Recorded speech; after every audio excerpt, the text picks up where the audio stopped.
নিউইয়র্কে পবিত্র ঈদে মিলাদুন্নবী উপলক্ষে আজিমুসান ওয়াজ ও মিলাদ মাহফিল অনুষ্ঠিত হয়েছে।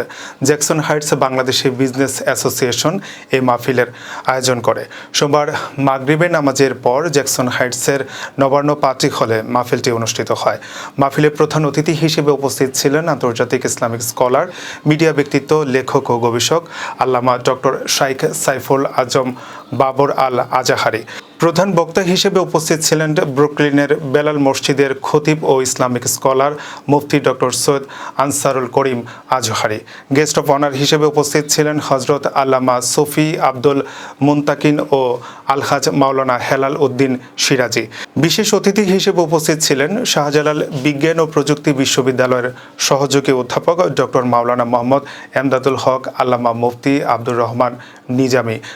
সংগঠনের সভাপতি গিয়াস আহমেদের পরিচালনায় মাহফিলে সভাপতিত্ব ও আখিরি মোনাজাতে করেন বদরপুর দরবার শরীফের সাজ্জাদানশীল শাহ সাহেব ও আওলাদে রাসূল ইসলাম আল্লামা মুফতি ডক্টর সাইয়েদ মোতাওয়াক্কিল বিল্লাহ রব্বানী। মাহফিলে দেশ বিদেশের বিভিন্ন নাশিদ শিল্পী হামদ ও নাত পরিবেশন করেন।